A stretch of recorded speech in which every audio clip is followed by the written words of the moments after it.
लेखिका रक्षनंदा जलील की पुस्तक love in the time of hate की पुस्तक का उदयपुर में हुआ विमोचन। लेखिका रक्षनंदा जलील की पुस्तक का विमोचन शुक्रवार दिनांक 26/7/2024 को उदयपुर विद्या भवन के ऑडिटोरियम में किया गया।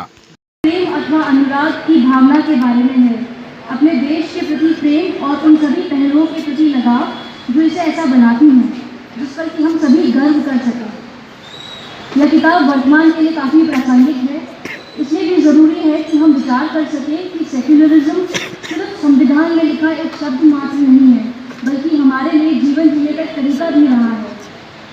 हम सभी रक्षानंदा जी के बहुत आभारी हैं जिन्होंने ये किताब लिखी और अपनी बात रखने आप उदयपुर आए हैं।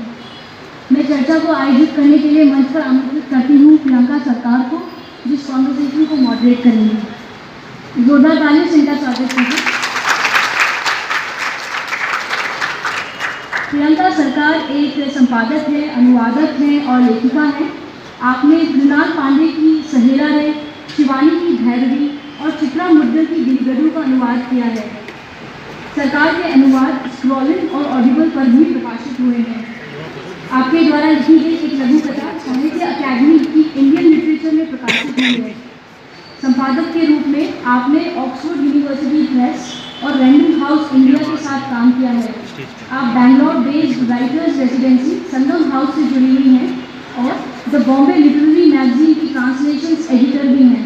वर्तमान में आप फ्रीलांस करती हैं और बड़ी खुशी की बात है कि रमा मेहता राइटिंग ग्रांट से जुड़ी हुई है। साथियों, अब मैं मंच पर स्वागत करती हूँ हमारी अतिथि डॉक्टर रक्षनंदा जलील का। डॉक्टर रक्षनंदा जलील एक जानी मानी अनुवादक है, बिल्कुल तालियों से स्वागत कीजिए। आप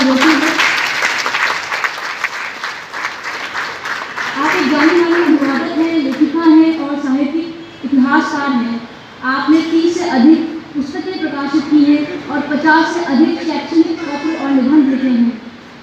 आपके प्रमुख कार्यों में liking progress loving change, Urdu नारीवादी लेखिका डॉक्टर रशीद जहां की जीवनी a rebel and her cause, Krishna Chandar की विभाजन पर आधारित उपन्यास का अनुवाद गद्दार सम्मिलित है।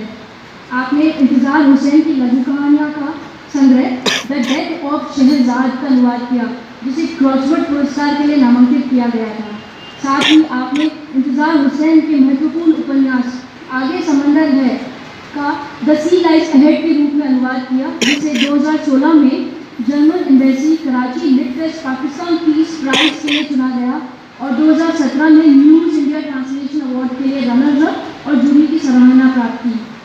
आपकी हाल ही की पुस्तकों में शामिल है looking back the 1947 partition of India 70 years on, footprints on the zero line writings on the partition, जो गुलजार साहब की कहानियाँ और कविताओं का अनुवाद है।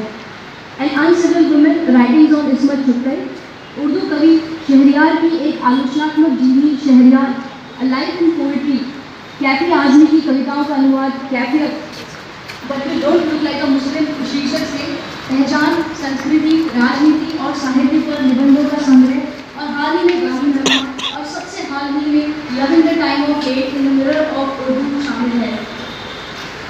2016 में उर्दू साहित्य में आपके योगदान के लिए कैफी आजमी अवार्ड और 2017 में पहला जवाब memorial Urdu English translation award आपको दिया गया।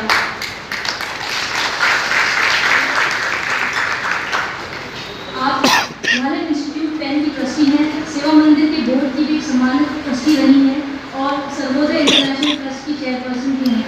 आप नियमित रूप से राष्ट्रीय और अंतर्राष्ट्रीय समाचार पत्रों और पत्रिकाओं जैसे कि Vimal, the Herald, the Indian Express, Hindu और बिब्लियो में अपना योगदान देती हैं। आप हिंदुस्तानी आवाज़ नामक एक ऑर्गेनाइजेशन रन करती हैं जो हिंदी, उर्दू साहित्य और संस्कृति के प्रसार के लिए समर्पित है और आप रमा मेहता राइटिंग ग्रांट के एडवाइजर भी हैं। आपका बहुत बहुत स्वागत है रक्षनंदा जी।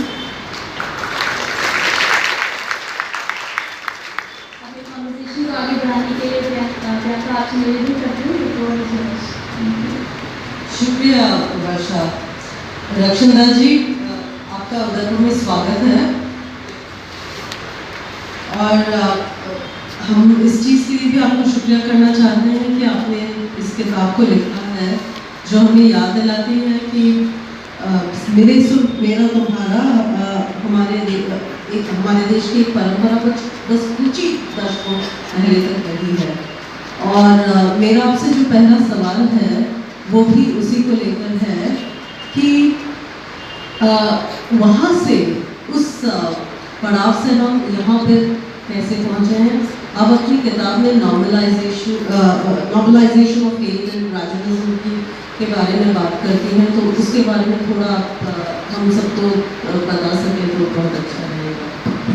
शुक्रिया प्रियंका, आपके इस सवाल का मैं जवाब दूंगी और कोई और सवाल आपके और ऑडियंस के होंगे उनके भी जवाब दूंगी, लेकिन अगर आप इजाज़त दें तो एक बात कहना चाहती हूँ। पहले तो ये कि हमेशा बहुत खुशी होती है उदयपुर आके। मैं सेवा मंदिर फैमिली का अपने आप को एक सदस्य समझती हूँ और बहुत कई सालों से उनके साथ जुड़ी हूँ। उनके जो काम है वो देख के समझ के बहुत खुशी होती है, लेकिन उस खुशी के साथ आज थोड़ा सा गम है, क्योंकि एक ऐसे शख्स हैं जो मेरे लिए बहुत अजीज़ हैं और पूरे सेवा मंदिर फैमिली के लिए बहुत अजीज़ हैं। वो हैं कोठारी साहब, जो आज हमारे बीच में नहीं है। कोठारी साहब से मीटिंग्स के दौरान तो मुलाकात होती ही थी, लेकिन वो फ़ोन भी मुझे अक्सर किया करते थे दिल्ली में। और जो एसेज इस किताब का हिस्सा है, ये जब कहीं अखबार में या इसका कोई टुकड़ा कोई अंश कहीं छपा तो मैं उनको भेजा करती थी। कोठारी साहब न सिर्फ पढ़ते थे इसको, बल्कि सराहते थे, कुछ चीज़ों को याद करके मेमोराइज करके मुझे वापस सुनाया करते थे। उनके वो फ़ोन कॉल्स मेरे लिए बहुत अहम थे, बहुत अजीज़ थे। आप सबसे रिक्वेस्ट है कि अगर आप सब खड़े हो जाएं 1 मिनट में उनको याद करने के लिए।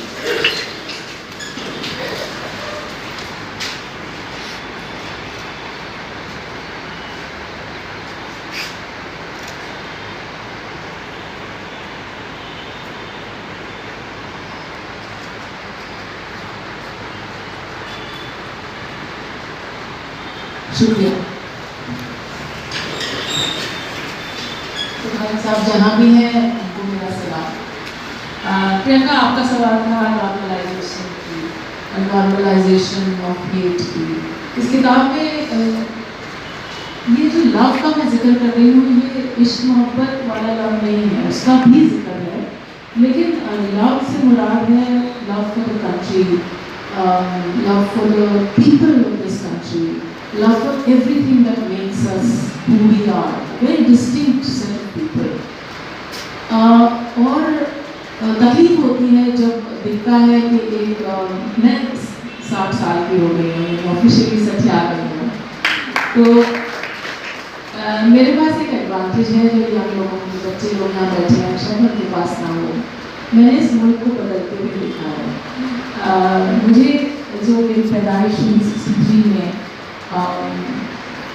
एक साल बाद नेहरू का देहांत हो जाता है, लेकिन लेट 60s तक एक नेहरूवियन आइडियलिज्म इस मुल्क में बरकरार है। जो हमें तालीम दी जाती है वो ये कि नल को बंद करो, वेस्ट को वेस्ट मत करो, पानी को वेस्ट मत करो, बिजली को ऑफ करो। क्यों? क्योंकि कोई औरत बहुत दूर जा रही है पानी लाने के लिए, तुम बिजली को अपने घर में फॉर ग्रांटेड लेते हो, लेकिन गांव में लोगों के पास अभी बिजली नहीं आई है। ये सब चीज़ें हमारे दिमाग में डाली गई थी। तो एक आइडियलिज्म था भारत में उस समय तक। फिर मैंने वो आइडियलिज्म धीरे धीरे करके चेंज होते हुए देखा। 80s में हमारी गवर्नमेंट हुई, हम 2 शैम्पू की ब्रांड्स के बजाय 10 ब्रांड की शैम्पू खरीदने लगे। 2 गाड़ियाँ होती थी एम्बेसडर फिएट, उसके बजाय हमारे पास कितनी चॉइसेस आ गई एकदम से। हम कंज्यूमर्स तो बनते गए, लेकिन जो हमारी मूल वैल्यूज़ थी मैंने उनको भी बदलते हुए देखा। तो मैं ये नहीं कह रही हूँ कि गांधीयन आइडियलिज्म ही या नेहरूवियन जो आइडिया ऑफ इंडिया था सिर्फ वही एकमात्र तरीका है चलने का, लेकिन वो एक अच्छा तरीका था। उसने हमारे मुल्क को एक अच्छी राह पे, अच्छी ट्रैजेक्टरी पे रखा और बहुत से फायदे हमारे हुए उसमें। नेहरू ने कहा, let the temples of modern India be the dams and the factories and the universities and the colleges। ये बड़ी बात है। उस वक्त जो ये 5-year plans थे, जो ये एपेक्स बॉडीज थी, ICCR, ICSSR, साहित्य अकादमी, इन सब चीज़ों की जो फाउंडेशन शुरू में ही इंडिपेंडेंस के फौरन बाद दे दी गई थी, इस सबसे बहुत फायदा हुआ। आपके सवाल से मैं भटकना चाहूँ तो आपने पूछा नॉर्मलाइजेशन ऑफ हेट। देखिए, मैं पॉलिटिकल साइंटिस्ट तो नहीं हूँ, लेकिन मुझे लगता है कि 80s के बाद कुछ चेंजेस आने लगे। 90 की जो रथ यात्रा थी वो एक बहुत डिफाइनिंग मोमेंट थी। उसके बाद से 90s के बाद से मुझे लगता है कि हमने बहुत सी चीज़ों को नॉर्मलाइज कर दिया। आज तो खैर वो बिल्कुल हम उसको हम लव जिहाद को एक गाली की तरह इस्तेमाल करते हैं, हम उछालते हैं लिबराट को, सेक्युलर को हम सिक्युलर कहते हैं, जैसे सेक्युलर होना कोई ख़राब बात है। तो ये सब चीज़ें नहीं हैं। अगर आप इजाज़त दें तो मैं अपनी बात को संक्षिप्त में कहने की कोशिश करने के लिए एक पैराग्राफ पढ़ती हूँ, जो शायद प्रियंका के सवाल का जवाब भी हो और शायद वहाँ से हमें कुछ और बातें निकलें बात करने के लिए। चलिएगा।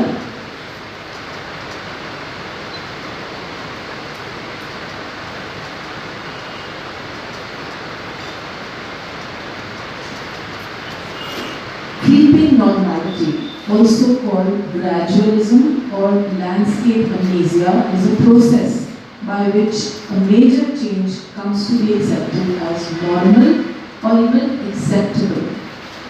If it happens slowly through small, often unnoticeable increments of change, a change that might otherwise be viewed as objectionable. यानी अगर एकदम से कोई चीज़ हो जाए तो शायद आप लोग उस पर इतराज़ करें, लेकिन वो धीरे धीरे होती है, बहुत ही धीरे से होती है, और वो इंक्रीमेंट्स ऑफ चेंज जो है वो क्वांटिफाई भी शायद हम नहीं कर पाते हैं कि वो इतना हल्के हल्के होगा। A change that might otherwise be viewed as objectionable, if it were to take place in a single step or a short period, is seen as quite all right. As we living in the 21st century India can bear witness to the slow building horror some of us have felt over the decades. Slow, small, seemingly insignificant events beginning with the countrywide Yatrata of 1990 kept adding a layer of normal till we have reached this stage of the new normal where blatant bigotry, bare-faced communalism and publicly aired prejudices are considered perfectly all right. तो इस किताब में एक बात जो बार बार उठ के आती है वो है जो हमारे बीच बढ़ रही है एक कम्युनल फीलिंग, और इस बात को नकारने से कोई फायदा है नहीं, क्योंकि ये तो हेड टू सैंड ऑस्ट्रिच वाली बात हो जाती है, क्योंकि है हमारे बीच एक ऐसी शक्ति, एक ऐसी फीलिंग, एक ऐसी भावना जो लोगों के बीच में फर्क पैदा करती है, और वो सोच शायद हमेशा से नहीं होगी, लेकिन वो कभी भी सोच थी, वो मेजॉरिटी की सोच नहीं थी, उसमें उसको एक फ्रिंज एलिमेंट उसको सब्सक्राइब करता है। मुझे लगता है कि वो सोच बढ़ रही है, उसको ताकत मिल रही है। कहाँ से मिल रही है? वहीं से मिल रही है, आपके और हमारे जैसे लोगों से मिल रही है, और वो ताकत एक तरह से फीड कर रही है उस नेगेटिव एनर्जी को। और ये किताब और इसके जो एसेज हैं वो एक कोशिश है उस तरफ इशारा करने की कि उससे फ़ायदा किसी का भी नहीं होगा, भले ही हम 1-2 स्टेट इलेक्शंस जीत जाएँ, भले ही हमारी तादाद पार्लियामेंट में बढ़ जाए या घट जाए, लेकिन इन द लार्जर रन मुझे नहीं लगता कि इस शक्ति को फीड करके हमारा को बहुत ज़्यादा फायदा होगा। स्पेशली इस लास्ट पॉइंट के लिए, तो ये तरह से पॉलिटिसाइज्ड हेट है। तो आप what will you right this book, what will आपको आपके निजी अनुभव क्या रहे हैं कि आपको लगा कि अब इस किताब को लिखना चाहिए? आप किताब में एक तो बहुत ही दिलचस्प अपने इंसिडेंट्स लिखे हैं, बट हमारे जो इधर ऑडियंस है उनके लिए भी आप थोड़ा उनको भी बता सकें अपने निजी एक्सपीरियंसेस के बारे में, ये बहुत अच्छा है। देखिए फेमिनिस्ट मूवमेंट की कई वेव्स थी, उनमें से जो तीसरी वेव थी उसमें से एक स्लोगन निकला था जो था पर्सनल इज द पॉलिटिकल, यानी जो निजी है वो भी पॉलिटिकल हो सकता है। मुझे लगता है ये सिर्फ फेमिनिस्ट मूवमेंट तक सीमित नहीं है, इस बात को हम किसी भी तरह से इंटरप्रेट कर सकते हैं। मुझे ज़्यादा तौर पर ये लगता है कि अक्सर जो हमारी अपनी बीती है वो जग बीती भी बन सकती है अगर हम उसको समझें। और मैं बहुत छोटी बात की बात नहीं कर रही हूँ, वो घरेलू लड़ाई या सास बहू के किस्से, मैं उन पर्सनल बातों की बात नहीं कर रही हूँ, या मुझे ये पसंद रहे है आपको वो पसंद रहे, मैं उस लेवल की पर्सनल बातें नहीं कर रही हूँ। मैं उन चीज़ों की बात कर रही हूँ जो आप पे बीती हो, जो आपकी बीती हो, जो आप जग बीती बना सकते हैं अगर आप उसमें एक कॉमन कॉज ढूंढें। तो अक्सर हमें से कुछ शो को लगता है कि ये हम पे गुजरा था और ये मेरा ये एक्सपीरियंस रहा था, क्यों ना मैं इसके बारे में बात करूं, क्योंकि हो सकता है कि शायद कोई और भी मेरी बात समझ सके। पहली बात तो ये।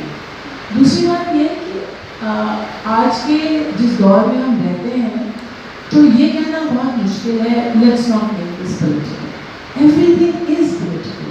जो हमारे इर्द गिर्द हो रहा है या जो हम देख रहे हैं या जो हम अखबार में पढ़ रहे हैं, बहुत मुश्किल है उसको सिर्फ एक ऐसे करके एक लेंस के थ्रू देखना। नहीं, हम इसमें कोई संदर्भ नहीं ढूंढेंगे, इसमें हम कोई कॉन्टेक्स्ट नहीं ढूंढेंगे, हम सिर्फ इसको ऐसे ही देखेंगे टनल विजन देखिए। तो मेरे ख्याल से इस समाज में ऐसा रवैया रखना शायद मुमकिन नहीं है और ठीक भी नहीं है। एक बात। दूसरी ये कि ये किताब, इसमें 80 एसेज हैं और ये 4 सेक्शंस में डिवाइडेड है, पॉलिटिक्स, पैशन, पीपल, प्लेसेस। तो 80 एसेज मैंने I think pull rabbits out of a hat, और मैंने एक दिन में या 2 दिन में या 1 महीने में या 2 महीने में तो नहीं लिखे। ये कई सालों का काम है जो आपको इस किताब की शक्ल में नज़र आ रहा है। और इसको इन 80 एसेज को लिखने के ट्रिगर्स थे। अब वो ट्रिगर्स कुछ मौके थे, कुछ न्यूज़पेपर की हेडलाइंस थी, कोई चीज़ जो मुझको ज़ाती तौर पे जिसने छुआ और मुझे लगा इसके बारे में बात करने की ज़रूरत है, कोई चीज़ जिससे मेरा कोई ज़ाती ताल्लुक नहीं भी था लेकिन मुझे लगा रिएक्ट करने की या रिस्पॉन्ड, रिएक्ट से बेहतर लफ्ज़ रिस्पॉन्ड करने की ज़रूरत है। जैसे मसलन किताब में तो मैं नाम नहीं ले रही हूँ लेकिन इस ऑडियंस के सामने नाम लेने में कोई हर्ज नहीं है। फैब इंडिया का एक एडवर्टिजमेंट आया था जिसमें था जश्न दिवाली। तो एक सज्जन जो MP हैं कर्नाटक की, उनको बहुत इतराज़ हुआ और उन्होंने एक वायरल ट्रेंड ट्विटर पर शुरू किया, बॉयकॉट फैब इंडिया। क्यों? क्योंकि जश्न दिवाली पर क्यों नहीं कह सकते आप, जश्न क्यों कह रहे हैं आप? एब्राहमाइजेशन ऑफ आवर हिंदू फेस्टिवल्स का मुझे नहीं समझ में आता कि इसमें किसी को क्या एतराज़ हो सकता है। जश्न का क्या मतलब है? जश्न का मतलब है उत्सव। तो आप उत्सव नहीं या जश्न नहीं, क्या दिवाली की खुशी कम हो जाएगी? पहली बात।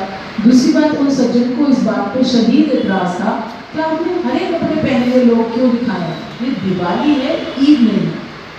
तो मुझे लगने लगा कि हमने रंगों को, पर्वों को, मौक़ों को, सब चीज़ों को बांट दिया है। क्या हम सिर्फ रिलीजन के प्रिज्म से दुनिया को देखना चाहते हैं? जो यहाँ यंग लोग बैठे हुए हैं इनसे मैं फिर ये बात कहूँगी कि फूल, पत्ते, मौसम, ये किसी रिलीजन से कैसे जुड़ सकते हैं? कमल को हमने कह दिया कि एक पार्टी का चिन्ह, पार्टी का चिन्ह समझ में बात आती है, लेकिन वो किसी मजहब से कैसे जोड़ सकते हैं? या सैफरन रंग, गेरुआ रंग आपने कह दिया कि एक मजहब से जुड़ा हुआ है, दूसरे मजहब से हरा रंग जुड़ा हुआ है। क्यों? कैसे?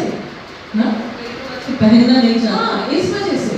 तो ये जो मैं एग्जांपल दे रही हूँ फैब इंडिया के साथ जो हुआ, बॉयकॉट फैब इंडिया, ट्विटर पर ट्रेंड चला दिया गया, तो इसकी इकोनॉमिक्स में मत जाइए कि इसकी उनको फाइनेंशियल लॉस हुआ, उनको एडवर्टीजमेंट हटाना पड़ा, उनको एक अपॉलॉजी, पब्लिक अपॉलॉजी इशू करनी पड़ी, उनको दूसरा ऐड निकालना पड़ा जिसमें हरे रंग कोई कपड़े नहीं पहने थे। ये अब्सर्ड बातें हैं।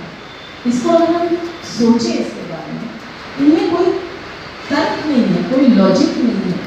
कोई इंसान जो कि एक्चुअली एमपी है, अफसोस की बात है, वो एक बहुत ट्रेंड चलाता है और हम mindlessly we buy into that argument, we buy into that narrative. ये एक एग्जाम्पल है, ऐसे बहुत से एग्जाम्पल्स हैं। तो जो प्रियंका आपका सवाल था कि ये मैंने कैसे लिखी, क्यों लिखी, तो हम एक ऐसे मुल्क में, ऐसे समाज में, ऐसे वक्त में रहते हैं जहाँ हमारे इर्द गिर्द इतने स्टिमुलाई हैं, इतने ट्रिगर्स हैं, इतने सोचने समझने के मौके हमको अखबार की सुर्खियों से मिल जाते हैं कि इस किस्म के ऐसे लिखना बहुत आसान हो जाता है।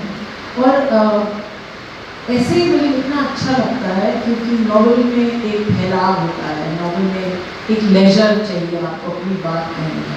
ऐसे में आप 3 पेजेस में, 4 पेजेस में, अथवा 5 पेजेस में अपनी बात कर सकते हैं। पढ़ने वाले को भी ज़रा आसानी होती है कि इस किस्म की किताब 80 ऐसे नहीं एक्सपेक्ट करती कोई एक दफ़ा में पढ़ लेगा। नॉवल आप शुरू से आखिर तक पढ़ते हैं, आप बीच में पढ़ेंगे तो आपको समझ में नहीं आएगा कि प्लॉट, कैरेक्टराइजेशन, बहुत सी चीज़ें हैं जो नॉवल आपसे डिमांड करती है। ऐसे आपसे ऐसी कोई डिमांड नहीं करती। आप लिखिए और आप 80 लिखिए, 100 लिखिए, 40 लिखिए, 20 लिखिए। पढ़ने वाले को है कि उसने पढ़ा, एक पढ़ा, उसके बाद बहुत दिन तक कुछ नहीं पढ़ा, फिर कोई एक किताब को उठा दिया, फिर पढ़ लिया। तो एसेज में एक ये फ़ायदा है और लेखक को एक ये सहूलत मिल जाती है। और मैं आपके बाकी के सवाल भूल गई, आपने कई सवाल पूछे थे। आपके अपने व्यक्तिगत अनुभव क्या रहे हैं? जी, व्यक्तिगत अनुभव भी इसमें कहीं ना कहीं आते हैं। और जो मैंने शुरू में बात कही थी कि पर्सनल इज द पॉलिटिकल, कि आप एक सीनियरली पॉलिटिकल चीज़ पे भी अगर कोई चीज़ जो आप पे गुजरी है, जैसे फॉर एग्जाम्पल बहुत रैंडम से एग्जाम्पल देते हैं इस किताब में से, इसमें एक ऐसे है जिसका नाम है हर दिल तिरंगा। ये इंस्पायर हुआ था जो सरकार की एक स्कीम थी हर घर तिरंगा, यानी कि सरकार ने बड़ा अच्छी स्कीम थी, मुझे कोई गलती भर उसमें इतराज़ नहीं है, मैं ये बात सरकासी के लिए बिल्कुल नहीं कह रही हूँ। मैं कह रही हूँ कि ये एक स्कीम थी और ऐसा लोगों को कहा गया था कि आप अपने घर में, अपनी छत पे, जहाँ पे भी है तिरंगा, तिरंगे दिए भी गए थे और लोगों ने लगाए भी थे। बात शुरू वहाँ से हुई। तो चूँकि इस किताब का फ्रेम ऑफ रेफरेंस उर्दू शायरी है, मैंने जब भी कोई बात इन 80 एसेज में कहने की कोशिश की है, मैंने उर्दू शायरी के आईने में दुनिया को देखने की कोशिश की है। यानी अपनी बात को कहने के लिए मैंने उर्दू शायरी का सहारा लिया है कि शायर ने क्या कहा है इस मौजू पे या फलाने मौजू पे या फलाने मौजू पे। तो तिरंगा को लेके जब मैं ढूंढने निकली तो मुझे बहुत खूबसूरत और बहुत सारी शायरी मिली जो तिरंगे पे लिखी थी।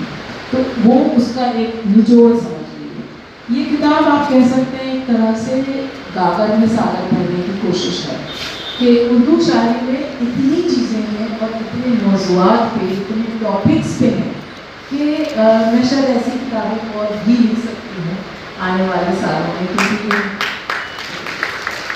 इन 80 टॉपिक्स में वो एग्जॉस्ट नहीं हुई। तो प्रियंका, आपका जो सवाल था कि पर्सनल को कैसे किसी और बड़ी चीज़ के साथ जोड़ा जाए, तो जब मैंने इन एसेंस को किताब की शक्ल देने की कोशिश की, तो अंग्रेज़ी में एक चीज़ होती है पोस्ट, यानी आपने अपनी बात कह दी और आखिर में आपने पोस्ट यानी एक हिंदी में क्या कहेंगे पोस्ट, सर्वसाधारण उर्दू में क्या कहते हैं पोस्ट?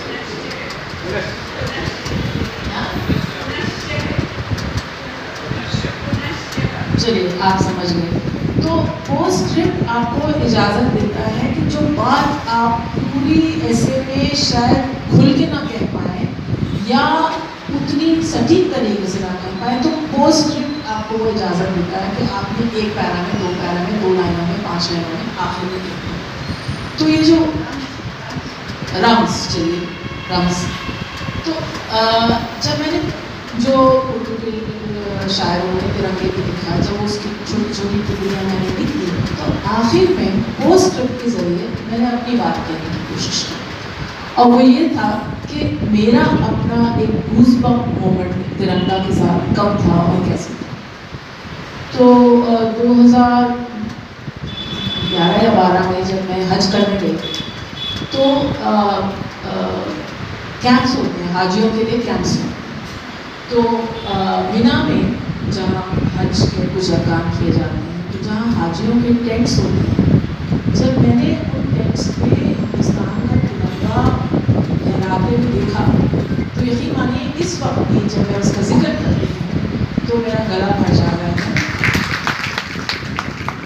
मैं कई बार हज करने थी और मैं अपने मुल्क से, अपनी फैमिली से, अपने देश से हज़ारों किलोमीटर दूर थी, लेकिन मिना के उस कैंप में जो हाजियों के लिए कैंप था, जहाँ सब कंट्रीज़ के अलग अलग खेमे बने हुए थे और उनके उन कंट्रीज़ के हिसाब से झंडे लगा रहे थे।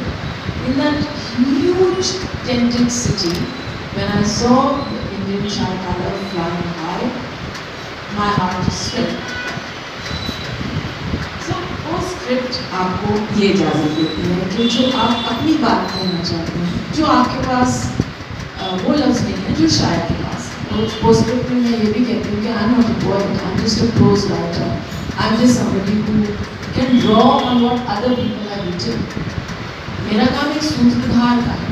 इस किताब में मैं सिर्फ एक सूत्रधार हूँ, जो और लोगों ने लिखा है मैं उसको संजो के एक ऐसे की शक्ल में देना चाहती हूँ। और कहीं कहीं पे जब अपनी बात कहना चाहती हूँ तो मैं पोस्ट स्क्रिप्ट का सहारा लेती हूँ। चलिए, तब तो आपने वो पढ़ा जो शायरों ने लिखा है, अब आप मेरी बात सुन लीजिए थोड़ी सी।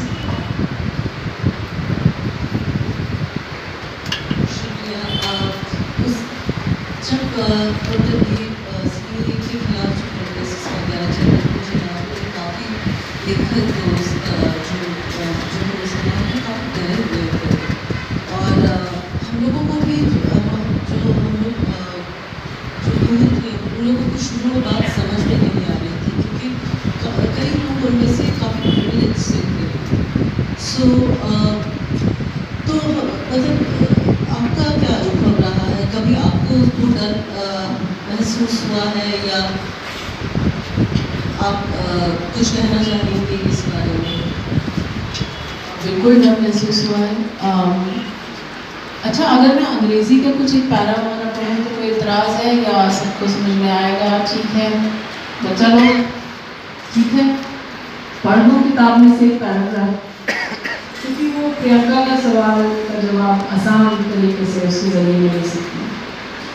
I am 60 years old and confess to a crushing fear, one that weighs my chest with an inexorable weight and makes it difficult to breathe sometimes.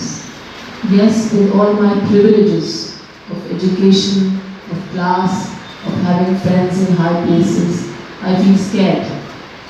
More scared than I have ever been in my entire life.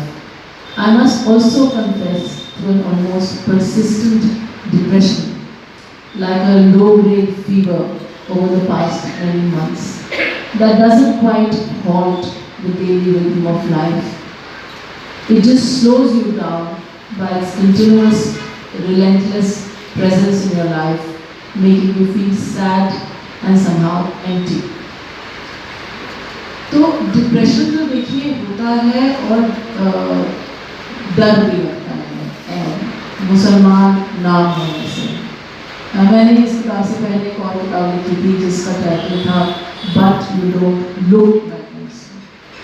मेरा सवाल ये है कि supposing I did look like Muslim, यहाँ पे जरा बैठे हैं जो आपके देखने से लग रहे हैं, तो आप इनसे पूछिए ये कैसा महसूस करते हैं जब यहाँ ये ट्रेन में जाते हैं या एक बस में सफ़र करते हैं, या अगर ये नौकरी मांगने जाए, या दिल्ली में एक बड़ा क्रूर वाक़या हुआ अभी कुछ महीने पहले। मस्जिदों में जब जगह नहीं होती तो लोग अक्सर सड़क पे पढ़ लेते हैं नमाज, क्योंकि वो फ्राइडे की नमाज एक सर्टेन वक्त पे ऑफर कर रही होती है। तो एक आदमी था जो नमाज ऑफर कर रहा था फ्राइडे को, अभी 2 महीने पहले की बात है। उसको बड़ी बेरहमी से मारा गया लाठियों से, पुलिस वाले ने किक भी किया, लाठियों से मारा। ये अलग बात है कि इस पुलिस वाले को के खिलाफ एक्शन लिया गया और उसको सस्पेंड कर दिया गया या जो भी हुआ कुछ एक्शन लिया गया। लेकिन मैं आपसे पूछती हूँ कि डर का कोई लॉजिक नहीं होता है। अगर वो एक दफ़ा आपके दिल में समा जाए और रोज़ कोई ना कोई वाक़या हो जिससे वो डर और बढ़े, तो ये किसी समाज के लिए हेल्दी साइन नहीं है।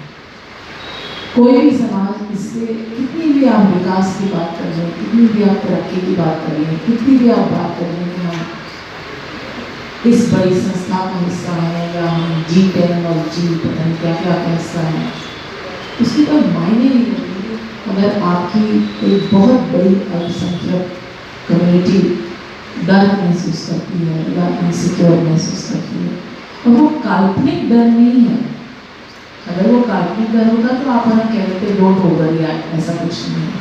लेकिन हमें तो आए दिन खबरें मिलती हैं कि आपको शायद याद होगा बॉम्बे की ट्रेन में कांड हुआ था, कुछ लोगों को मार दिया गया था गोली से, किसी और वजह से नहीं बल्कि सिर्फ इसलिए कि वो देखने से किसी एक कम्युनिटी के मालूम होती थी। ये अगर रैंडम और कभी कभार होने वाले कांड होते तो शायद इतना बुरा नहीं लगता, लेकिन इनकी पीरियोडिसिटी बढ़ती जा रही है।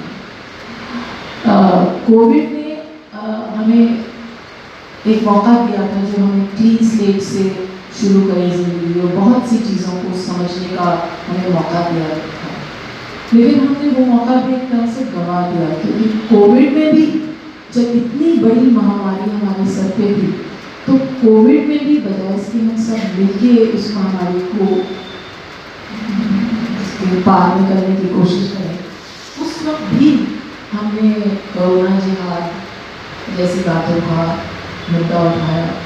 उस वक्त भी हमने कहा कि मुसलमान फ्रूट्स सेलर से फ्रूट्स मत खरीदिए क्योंकि वो थूक के फ्रूट्स बेच रहे हैं और इससे आपको कोरोना हो जाएगा। जब हम ऐसे बड़े संकट के वक्त पे भी बेबुनियाद बातें करेंगे तो आप बताइए हम किस विकास की तरफ जा रहे हैं, हम किस भारत की कल्पना कर रहे हैं।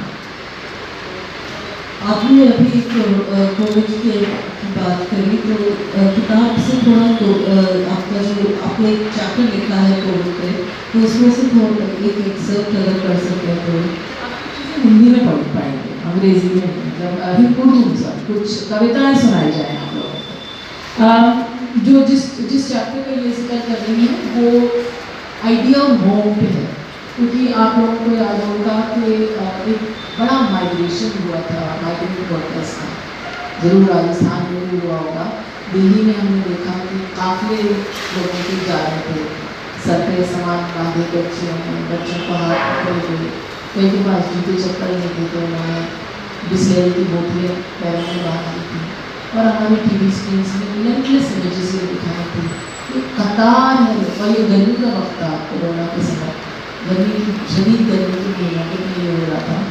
तो जब मैंने ये इमेजेस टीवी पे देखी और अखबारों में इसके बारे में पढ़ा तो मेरे दिमाग में ये बात आई कि ये जो माइग्रेंट वर्कर्स हैं जो हमारी पूरी सोसाइटी को चलाते हैं एक तरह से, मतलब वो पार्किंग अटेंडेंट से लेके घरों में काम करने वालों से लेके वो कारपेंटर्स और पेंटर्स और वो मुख्तलिफ तरह के सर्विस प्रोवाइडर्स होते हैं। लेकिन जब महामारी आई तो हमने अपने घरों में, अपने दिलों में, अपने समाज में उनके लिए कोई जगह नहीं लगाई, क्योंकि जो उनके अपने घर थे शहरों में उनमें ना वो सोशल डिस्टेंसिंग कर सकते थे, ना वो हाइजीन को प्रैक्टिस कर सकते थे जैसा कि कोरोना के वक्त बताया जा रहा था। तो सबने सोचा अब हम घर जाते, घर ही एक जगह है जहाँ चाहे मरे चाहे कुछ हो कम से कम घर तो होगा।